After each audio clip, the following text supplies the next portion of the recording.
There was no name card for me at the table, just a blank space between two strangers and a flickering candle that didn't seem to want to stay lit.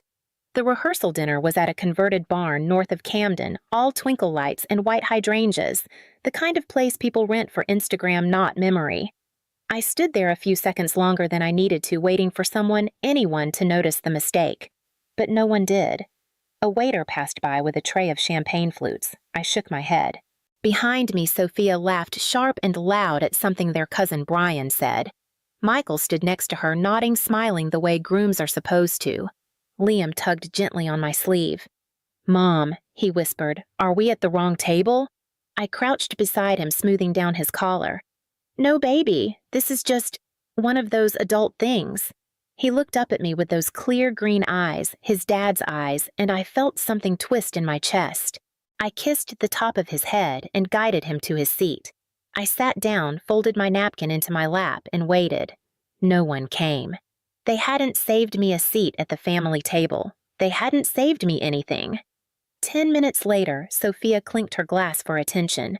"Thank you all for being here," she said, eyes glinting under the string lights. "It means the world to have our people around us." She didn't look at me. Not once. Elenina, my mother, sat beside her perfectly dressed, her wine glass raised like a queen presiding over her court.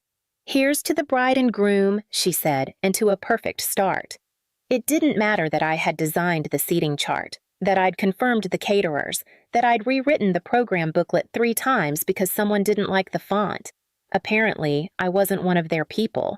Across the room, someone started a toast about childhood memories and marshmallows and fireflies in jars. The stories all included Sophia, not me. I kept my back straight, my smile calm, my hand resting lightly on Liam's shoulder. But I couldn't stop wondering if I wasn't invited to their table. Was I ever really part of the family? There was a summer when Sophia broke her wrist falling off a horse at Camp Laurelwood.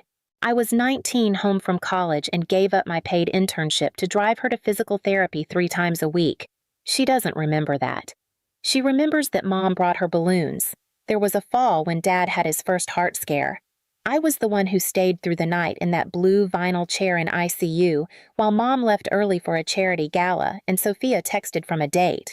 I brought his slippers. I held the phone to his ear so he could listen to the Red Sox game when he couldn't open his eyes. At his funeral 3 years later, Sophia sobbed loudest. She got the front row and the microphone. I got to keep the funeral bill. I used to think if I just kept showing up, someone would notice. That loyalty earned space. But the thing about being the reliable one, the one who says it's fine and picks up the pieces, is eventually they start thinking you don't feel it when something breaks.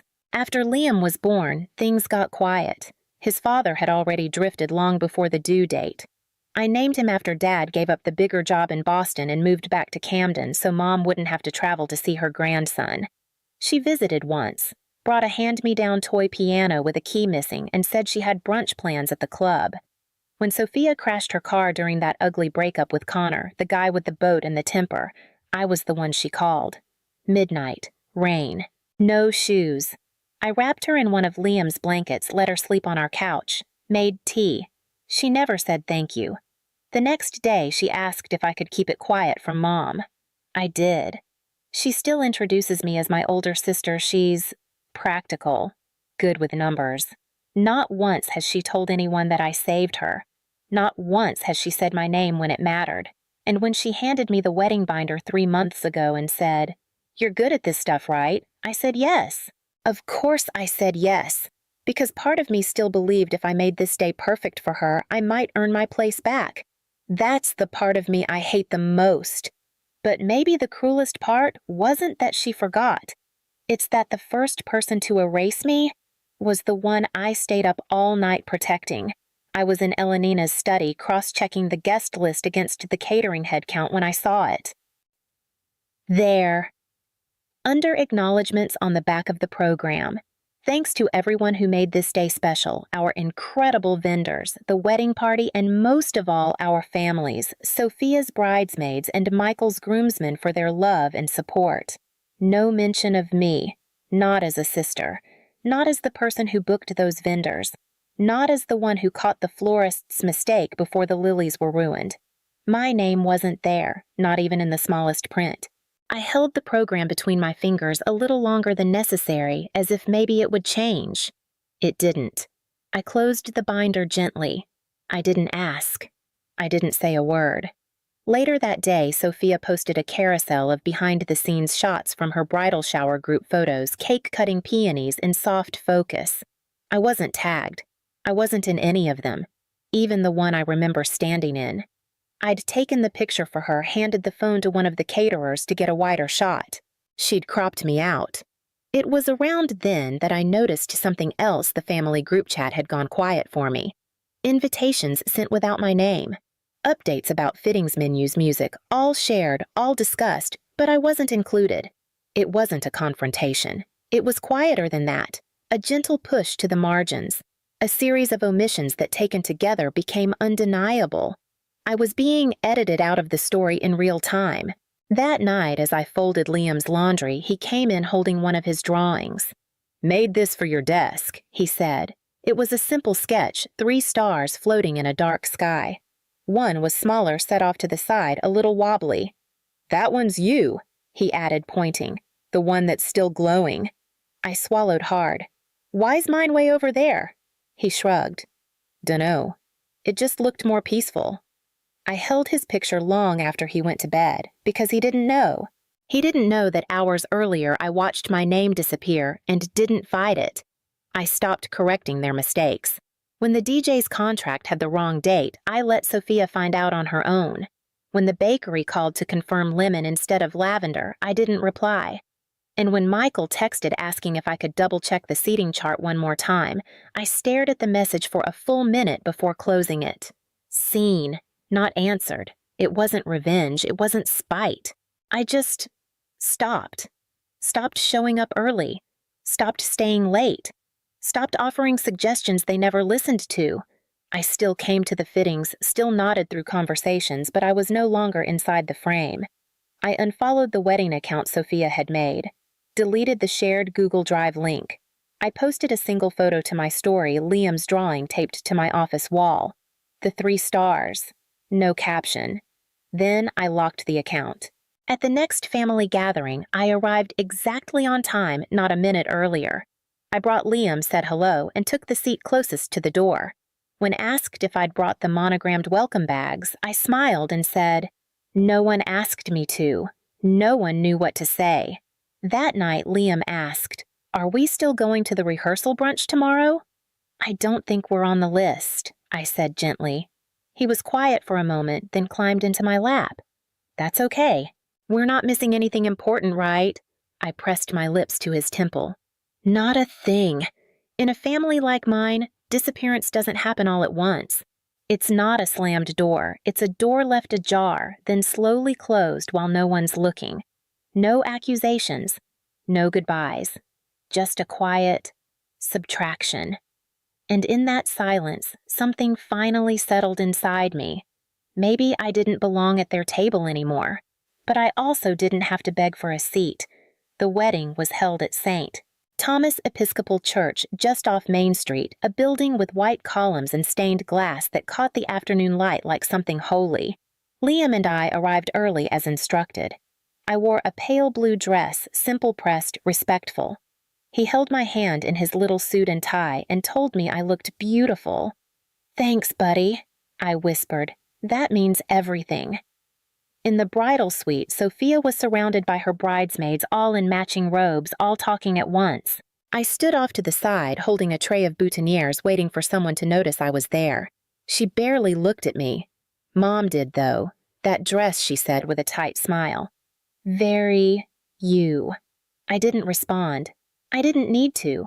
The ceremony itself was flawless white roses lining the pews, candlelight flickering like memory music, swelling at just the right moments. I walked down the aisle ahead of Sophia, bouquet in hand, head high. Not for her, for myself. For Liam, who sat in the front row smiling with quiet pride.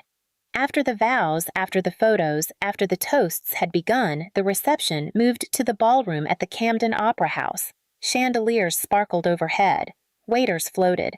Everything looked like a magazine. Then Sophia took the microphone. I just want to say a few words, she beamed, glass in hand. First, to my incredible maid of honor, my sister Orly. I smiled, surprised. Guests clapped politely. Sophia's smile tightened. Orly's a single mom, raising a kid alone. So brave, right? Still showing up even when no one's ever really loved her properly. Laughter soft and confused. She's still on the market, by the way, Sophia added, smirking. Anyone looking to adopt? A few chuckles scattered like broken glass. I didn't move. My fingers curled around the edge of the table. Liam beside me gripped my hand tightly. Mom stood and raised her glass. Our Orly has always been the quiet one, practical. A little dull, maybe, but even secondhand goods can have value, with the right packaging. More laughter now, louder. Something in me cracked, but I didn't show it. I stood up ready to walk out, not in shame, just to protect my son from hearing another word. Then I heard it, a chair scraping sharply across the floor. Michael. He stood at the head table, face flushed, jaw set, walked up to Sophia, took the microphone from her hand. I need to say something. Sophia laughed, nervous. Michael, what are you doing? He held up one hand. Let me finish. The room stilled. This day was supposed to be about love, about family. And yet, what I just heard was cruelty. Shallow. Vicious. And I won't be part of it. He turned to face the guests. Orly and I didn't meet last month. We met 12 years ago in a hospital where my sister Emily was dying of leukemia. She was 16. Orly was a volunteer. She read to Emily, sat with her, sang to her. She brought her son, just 5 at the time, who drew pictures of planets and stars and left them at her bedside. Gasps rippled through the room. Emily used to say Orly was the only person who treated her like she was still living, not dying. He looked at me now, eyes soft but firm. I never forgot, and I'll never forgive what I heard tonight. Sophia, I'm calling off this wedding. A hush, then a glass shattered somewhere. Mom stood pale and furious. Michael, you don't know what you're doing. He looked at her cold. I know exactly what I'm doing. I'm walking away from this to protect what actually matters. He crossed the room, stopped beside Liam, knelt. Thank you, he said softly, for being the light you are. Then he turned to me, held out his hand. I took it. Not because I needed saving, but because someone had finally said it out loud that I had been there all along and they just chose not to see me. It took less than 48 hours for the calls to start. Elenina was first. She didn't ask if I was all right. She didn't ask about Liam. She went straight to the point. Sophia hasn't left her apartment, she said, her voice tight. She's humiliated, and Michael, well, he'll regret it. But you just stood there and let it happen. I said nothing. She was your sister, she snapped. You couldn't stop him. I didn't ask him to, I replied, and I certainly didn't make him lie. There was a silence on the line. Then a bitter laugh. Always the victim, she said. You made this about you as always. I hung up before she finished. 2 days later, Hannah, one of the bridesmaids, called, the only one who'd ever tried to include me in anything. She brought over tea once when I had the flu. She remembered Liam's birthday. I just wanted to check in, she said, cautious. Sophia's still a mess. I'm sure she is. Hannah hesitated. She keeps saying you planned this. That Michael, he only called off the wedding because you turned him against her.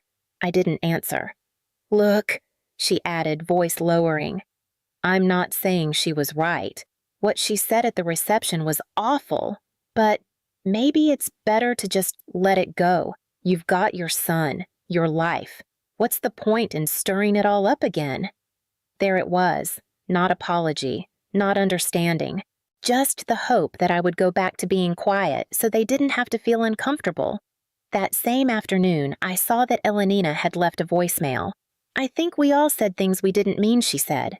Let's be adults about this. Family is still family. No mention of what those things were. No ownership. Just the suggestion that time should do the work that remorse refused to. I didn't call back. They weren't looking for reconciliation. They were looking for cleanup, damage control, someone to help them carry the consequences of their own actions quietly without asking for accountability. But I'd done enough carrying. I didn't owe them silence anymore, and I wasn't going to make it easy for them to rewrite what happened. Thanksgiving came and went without an invitation. Christmas cards arrived in the mail from distant cousins, but not from Elenina, not from Sophia. And I didn't send any in return, not out of spite, just stillness. There were no more calls, no follow-ups, no forced gatherings. It was as if my silence had drawn a line so clear. No one dared to cross it, not even to pretend things were normal. One afternoon in February, I ran into Brian, our cousin, at the grocery store. He looked uncomfortable fumbling with his cart, pretending to be surprised to see me. "I heard about the wedding," he said finally. "That was something." I waited. He shifted his weight. "I mean, Sophia shouldn't have said those things. But you know, emotions were high. Family gets messy." I looked at him for a long moment before answering. "No," I said quietly. "Family gets cruel when cruelty is tolerated." He didn't say anything else, just nodded and turned down the bread aisle. Later that week, Liam asked if we were going to Nana's for Easter. I looked at him carefully. "Do you want to?" He thought about it, then shook his head. "They don't really see us there." I smiled, brushed his hair back. "That's okay. We see each other." And that was enough. I didn't need a seat at their table. I wasn't waiting to be forgiven or remembered or invited back into the role they'd written for me. The next time someone brought up that night, I didn't explain. I didn't retell. I just said one sentence. I was there. They just lived easier pretending I wasn't.